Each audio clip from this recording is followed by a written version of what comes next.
O Atlético poderia ganhar o título brasileiro caso o Flamengo não vencesse o Ceará. E o Flamengo venceu. Mas isso nem foi tão importante no contexto de um campeonato praticamente decidido, dependendo apenas de uma matemática simples para confirmar o título da equipe mineira. O mais importante que aconteceu no Maracanã, 3 dias depois de o Flamengo perder o título da Libertadores da maneira como perdeu para o Palmeiras em Montevidéu, foi o maciço apoio da torcida, que compareceu em grande número ao estádio, encheu o estádio, apoiou muito a equipe numa demonstração de amor ao time, fazendo um grande contraponto com a torcida que esteve em Montevidéu e que injustamente vem sendo rotulada como uma torcida elitizada e tudo mais, o que não é verdade. Isso é uma outra história. Aliás, se você estiver acompanhando esse vídeo nessa quarta-feira, durante o dia, assista a live Soft Open aqui no canal às 9h30 da noite, que eu vou me aprofundar no tema. Houve erro da diretoria do Flamengo, não só com o Renato Gaúcho, quando foi contratado e mantido depois da eliminação da Copa do Brasil para a equipe do Atlético Paranaense, mas também em todo o processo que envolve a torcida, as torcidas, inclusive organizadas, especialmente elas, por parte da diretoria rubro-negra. O Palmeiras fez justamente o contrário e até nisso a preparação palmeirense foi melhor. Falaremos sobre o jogo Flamengo 2, Ceará 1 e tudo que envolve esse contexto nesse momento rubro-negro nesse vídeo que tem um apoio, você já percebeu, o patrocínio de OneFootball, o aplicativo que você pode baixar acessando o link que está aqui embaixo na descrição desse vídeo. O OneFootball traz estatísticas em tempo real e as estatísticas de Flamengo 2, Ceará 1 você verá do meu lado já já, além de notícias, vídeos e informações gerais sobre os campeonatos mais importantes do mundo. Além disso, transmissões ao vivo de campeonatos, o principal deles, o alemão, Bundesliga, sábado, Borussia Dortmund e Bayern de Munique, 2h30 da tarde. Você assiste ao vivo de graça, com imagens, em vídeo. Narração, Dudu Monsanto. Comentários, Gerd Wenzel e desse rapaz aqui. Teria a honra de estar ao lado da dupla titular da Bundesliga no OneFootball, comentando o grande jogo do campeonato alemão que acontecerá nesse sábado na cidade de Dortmund. Então, faça o download do aplicativo, aproveite todo esse conteúdo e acompanhe conosco no sábado, sem nada pagar, de graça, esse jogão da Bundesliga na temporada 2021-2022. Gabigol fez o gol logo de saída, mais uma vez um gol de saída. Primeiro jogo sem o Renato Portaluppi, presença do Maurício de Souza, que é o auxiliar técnico fixo do clube. Ele já havia dirigido o Flamengo no jogo contra a Chapecoense, entre a saída de Rogério e a chegada do Renato. O Flamengo teve um bom jogo no primeiro tempo, no começo, marcando em cima, saindo para o jogo, time objetivo, teve até outras oportunidades, um gol bem anulado por impedimento, o Andrés Pereira cruza e o Bruno Henrique está avançado, poderia até chutar direto para o gol, mas foi um bom jogo do Flamengo. O Ceará buscava o empate, melhorou no transcorrer da partida, chegou ao seu gol e o Mateuzinho marcou o gol da vitória.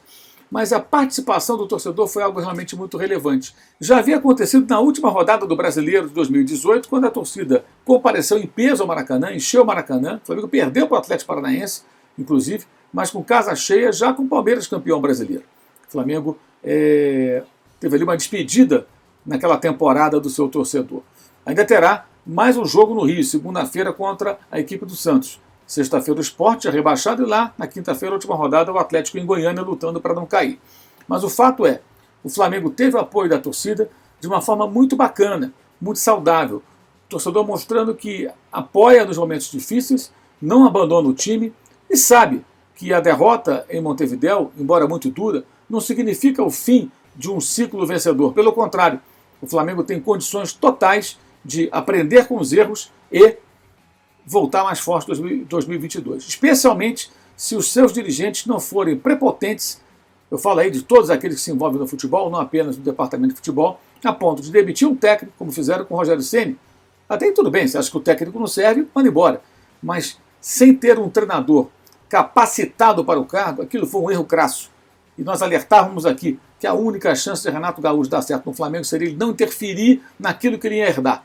Só que houve calendário, desfalques, e aí ele teve que começar a apresentar soluções e não mostrou capacidade. Nesse intervalo de tempo, o time foi perdendo a sua essência, perdendo as suas características mais importantes e chegou a uma final dependendo demais do talento individual dos seus jogadores. E teve até a chance de vencer graças a isso. Do outro lado, com uma postura muito reativa, conservadora, um jogo mais fechado, embora tenha atacado mais do que na semifinal contra o Atlético Mineiro, um time que foi treinado.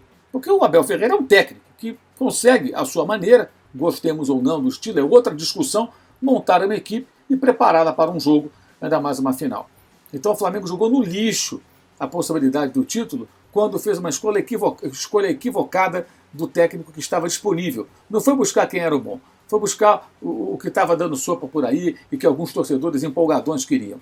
Agora é a hora de ter a cabeça no lugar. E as manifestações do torcedor, acho que ajudam o dirigente a entender que a torcida está de olho, que ela não pegou no pé dos jogadores, mas ela vai pegar no pé do dirigente e vai cobrar o dirigente. Aliás, o presidente Rodolfo Landim, que tanto aparece para levantar a taça quando o Flamengo é campeão, não dá entrevista, não dá as caras. O Marcos Braz, vice de futebol, se manifestou quando desceu no aeroporto no Rio de Janeiro, voltando de Montevidéu. O Landim até agora nada falou. Não dá entrevista coletiva, não fala com a torcida, não explica nada, não diz qual é o planejamento dele para o futebol, sendo que no sábado vai acontecer uma eleição para presidente do Flamengo e ele será, todo mundo sabe, a expectativa de uma eleição fácil até por parte do Rodolfo Landim. Mas ele tem que falar com a torcida do Flamengo. Não pode aparecer só na boa. Ele tem que aparecer também na podre, no momento difícil. Se desculpar com o torcedor até pelos seus erros. Porque tudo que é feito no Flamengo passa pela aprovação do seu presidente. Então, quando vence, ele tem méritos. Deve ser elogiado quando acerta. Quando erra, tem que ser criticado e tem que aparecer também como aparece para levantar taças ou para homenagear jogadores que são contratados, recebê-los, homenagear aqueles que atingem marcas históricas, X jogos, etc. e tal. Então, o presidente do Flamengo não apareceu até agora e a torcida já percebeu que foi um erro Renato Gaúcho, mesmo aqueles que apoiaram a contratação do treinador, percebem que o erro de avaliação deles pode ser até entendido, porque o torcedor não escolhe quem vai ocupar um cargo no clube, mas os dirigentes não têm o direito de errar como erraram. Foram alertados. Aqui no canal foram bem alertados. Eu mesmo fui alvo de vários ataques de rubro-negros. Não, você não gosta, é anti, defende o Ceni. Não é questão de defender o Ceni. Você é um técnico melhor do que o Renato. Então, se o Rogério é demitido, você tem que trazer um cara igual ou melhor. Aí você traz um cara pior. Gente, o Renato Portaluppi, ele, desde que foi campeão da Libertadores 2017, ele só ganhou 3 títulos em mata-mata. 3 títulos. Campeonato Gaúcho. Um deles contra o Caxias, perdendo em casa no último jogo e por um gol a mais que marcou em Caxias do Sul, na Serra Gaúcha, levou o título. Foi na temporada passada. Mas, mais um detalhe, esse ano já não foi com ele, foi com o Thiago Nunes que o Grêmio ganhou o Campeonato Gaúcho, né? Mas o outro detalhe, ele foi derrotado e eliminado 9 vezes depois disso, depois de ganhar a Libertadores 2017. 9 vezes. Isso mesmo. Olha, em 18, 19, 20 e 21, nos 4 campeonatos brasileiros que ele disputou com o Grêmio e agora Flamengo, após ganhar a Libertadores, em nenhum deles brigou pelo título.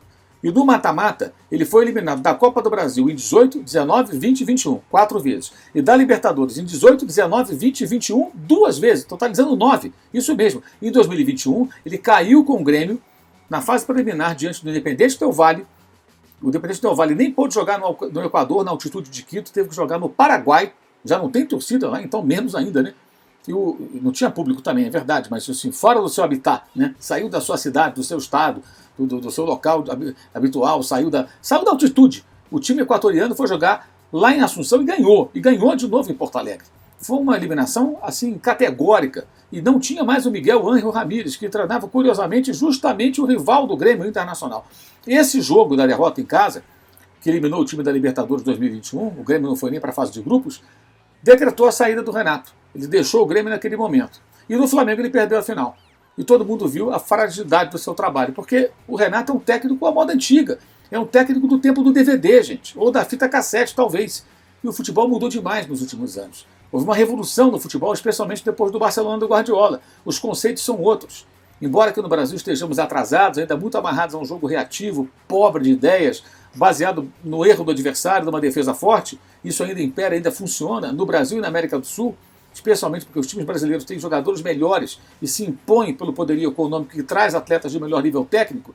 O que a gente tem visto, a gente viu, aliás, foi um time do Flamengo caindo de rendimento, caindo de nível, porque o técnico não era capaz de fazer aquela máquina funcionar minimamente. É evidente que Domenech e Rogério Ceni tinham defeitos, têm defeitos, cometeram erros, mas nada na magnitude das falhas cometidas pelo Renato. E isso tudo tem as digitais dos dirigentes que concordaram com a contratação, apoiaram e aprovaram a contratação do Renato. Eles são os maiores responsáveis pela derrota e a torcida já percebeu isso. Apoiou o time, apoiou também o Andrés Pereira, acho que deve apoiar. E gostei até da maneira como integrantes de uma torcida organizada, a raça rubro-negra, dialogaram com o Andrés Pereira. Você vai ver aí como foi esse papo. Tá dizendo pra você uma palavra de apoio moral, irmão. Porque acontece, futebol, quando ganha todo mundo, quando perde todo mundo. A arquibancada não é diferente. A atmosfera nossa, a gente ficou 5 dias na estrada para botar esse título, não aconteceu. Não faltou empenho, não faltou vontade. Uma coisa é você perder uma jogada, irmão, tirando o pé de uma jogada. Quando foi uma felicidade, é um erro, irmão. Acho que todo mundo, ser humano, tem direito de errar. Né? Infelizmente, foi um momento que não tinha como errar. Acho que agora a atenção vai ser dobrada. Né? Infelizmente, foi um momento que não tinha como errar. Acho que agora a atenção vai ser dobrada, né, em todos os sentidos. Levanta a cabeça, irmão. Não se abala não, porque tem qualidade, tem potencial. Tá no maior clube do mundo, que é o Flamengo. E ano que vem a gente vai ganhar, irmão. Então acho que a torcida tem que ter a parte dela também do apoio incondicional, não só da cobrança. A minha torcida principal, principalmente a raça da Alva-Negra, eles são os fundadores, ela tem a essência de apoio. Né? E cobrança como tem que ser cobrado. Eu acho que nesse momento a gente tem mais que te dar um apoio moral, né, irmão, para poder levantar a cabeça e ter vez de cobrar, porque você não errou porque você quis. Então você vê que não vou tentar na discussão se deve ou não o jogador conversar com torcida organizada. Não é esse o propósito aqui. Falaremos sobre isso na Live Soft Open na noite dessa quarta-feira às 9h30 da noite. Eu quero falar o seguinte: o que o líder da torcida falou ali para o jogador me pareceu interessante. Disse ele algo mais ou menos assim: olha, você errou numa hora que não podia errar. Não podia errar. Mas nós vamos te apoiar. Por quê? Porque não tem jeito. Mas o jogador, e eu tenho dito isso, tem gente distorcendo as minhas palavras. Covardemente até alguns elementos. Em momento algum eu disse que o jogador tem que ser perseguido ou coisa parecida. Não. O que eu disse foi: o Andrés não é vítima. Ele cometeu um erro grave. É um atleta de alto nível que veio do Manchester United, que jogava na Premier League, que é um jogador caro, um investimento importante feito pelo Flamengo para contar com o seu futebol. E ele cometeu um erro grave porque ele se desconcentrou, perdeu uma bola fácil. Um jogador do seu nível não perde esse tipo de bola. E ele vai carregar essa cruz, essa marca. Não tem jeito, porque o erro é muito grande, as consequências são terríveis. E isso é futebol em alto nível, gente. É futebol profissional. Envolve muito dinheiro e muitos interesses e emoções de milhões de pessoas. Não é coisa pequena. Então quem erra não é que tem que ser crucificado, mandado embora, execrado, esculachado, nada disso. Mas o cara tem que saber que errou. Até para o seu crescimento e a sua recuperação. E houve uma manifestação, uma reação instantânea de quem faz o trabalho ali e tal, para o jogador, tal, de gestão de crise, né? E parte da imprensa embarcou nisso, sei lá porquê, mas embarcou, numa quase tentativa de vitimização. Ele não é vítima, é isso que eu tenho dito. Ele errou, eu não sei se ele, sinceramente, se no médio prazo ele vai ter condições de continuar no Flamengo, porque ele vai precisar de boas atuações diante do torcedor na temporada que vai começar daqui a um mês e pouco, depois das férias, de janeiro. Ele vai precisar de boas atuações. Se ele jogar mal, se ele errar muito, a torcida tende a pegar no pé, porque tem uma mancha ali. Não adianta esconder isso, gente. E o torcedor, ele vai pensar, não fosse aquela bola que aquele jogador perdeu, o Flamengo talvez fosse campeão, porque ele está amargurado com a derrota. Fosse o contrário, o Palmeiras, um jogador que cometesse um erro tão crasso, o Flamengo campeão, seria a mesma coisa. Porque é um erro de graves consequências. Não dá para dizer, acabou, tudo bem, segue o jogo. Não dá. Então, ele tem que saber lidar com isso. Isso é importante até para o crescimento do atleta. Ele é um jovem jogador. Ele tem que enfrentar. Ele tem que assumir para ele mesmo. Errei. Sofrer com isso, como o torcedor está sofrendo, faz parte do processo, sim. Ele não pode ser indiferente àquilo. Pelo amor de Deus, indiferente não. Ele não está indiferente. Eu percebo isso claramente no semblante dele quando vejo essa imagem. Mas, sem essa de transformar em vítima. Sem essa. Ele errou, ele tem que assumir para ele mesmo o erro e aprender uma lição. Que no futebol, dentro de campo, a concentração é 1000%. No jogo decisivo, 2000%. E falhas como essa não são toleráveis, não podem ser toleradas. Não ser tolerado não significa que você vai acabar com o sujeito. Mas você não vai falar, tá tudo bem, tá perdoado. Não é assim. Uma falha pequena você perdoa. Uma falha grave, você não perdoa tão facilmente, não. Você tem que lidar com ela. Essa é a realidade. O resto é conversa fiada. O resto é passada de pano. O resto é fazer o mal para o próprio jogador, que é colocá-lo no mundo da fantasia como se o torcedor não tivesse com raiva. O próprio torcedor que conversa com ele ali, ele faz aquilo. Como é que ele está no íntimo? Ele fala, viajamos 5 dias de ônibus. Está feliz? Não. Ele está bem incomodado. Mas sabe, também foi civilizado, foi razoável. Não adianta eu brigar aqui com o cara, ameaçar, não tem que fazer isso. Mas o erro aconteceu. Mas o erro maior não é do Andréas. O erro maior foi da diretoria do Flamengo. E do Renato, que aceitou o cargo sem ter condições para isso. Mas o maior é de quem contrata. Então agora eles têm uma nova chance de contratar um grande treinador, porque dinheiro o Flamengo, segundo eles mesmos, tem. O time fatura 1 bilhão por ano. Não pode separar aí 30 e poucos milhões de reais por ano para pagar uma grande comissão técnica, como era de Jorge Jesus? E tendo paciência, contratar um técnico e deixar trabalhar. É um ótimo momento para isso.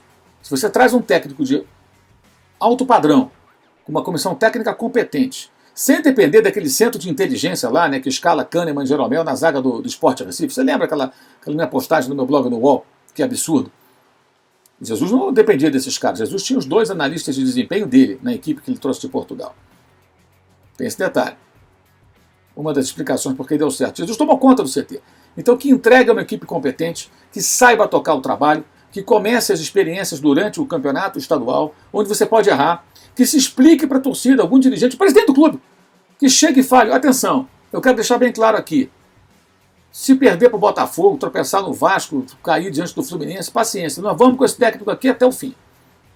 Vamos preparar o time, para ele conhecer os atletas melhor, para ele pedir os nomes que ele precisa, para que tenhamos aí um momento de chegadas e partidas, com jogadores saindo e chegando, sendo negociados, outros chegando, alguns que de repente está na hora de seguir para o novo desafio.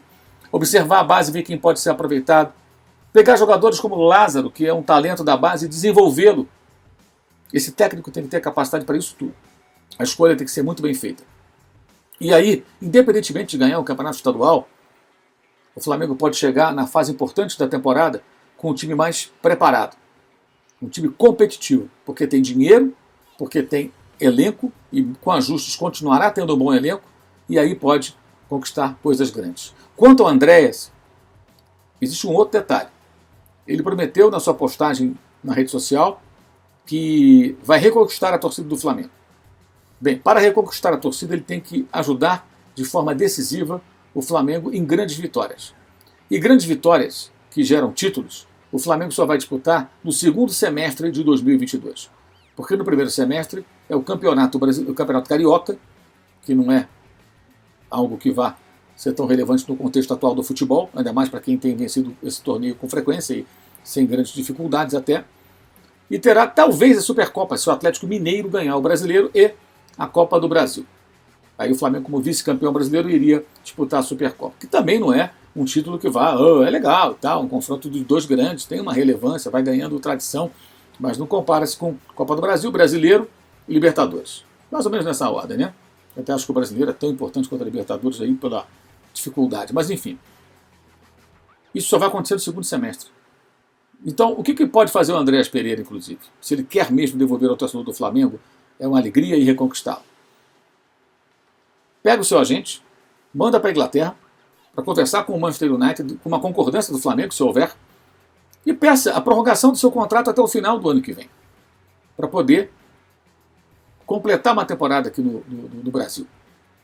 E se isso significar perda de grana, dá paciência. Aí é o problema dele com a gente dele, porque ele está em dívida. E ele quer pagar essa dívida, né? Se ele quer reconquistar, ele quer pagar uma dívida com a torcida.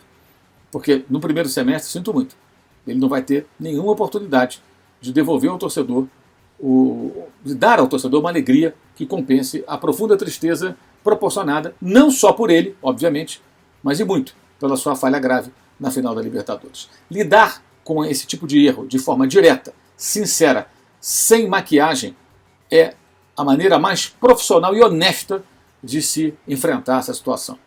Quem tenta disfarçar como se nada tivesse acontecido, fosse um erro comum, deveria ter vergonha. Lembrando para você que esse vídeo teve o patrocínio de OneFootball, aplicativo que você pode baixar acessando o vídeo que está aqui embaixo na descrição. E no sábado estarei, repito, em Borussia Dortmund e Bayern de Munique, 2h30 da tarde, no OneFootball. Narração, Dudu Monsanto. Comentários, Gerd Wenzel, estarei também dando os meus pitacos nesse grande clássico do futebol da Alemanha. Você pode adquirir as canecas do canal no Caneca 360 e no Uso 360 as camisetas do canal, das nossas frases, bordões, essas bobagens que a gente fala aí de vez em quando, que vira camiseta. Links todos na descrição do vídeo, como também na descrição do vídeo você vai encontrar o link para o nosso curso online de jornalismo esportivo. Tá bom? Lembrando que teremos live sexta-feira, depois do jogo entre o Sport Clube do Recife e o Flamengo pelo Campeonato Brasileiro. Saudações!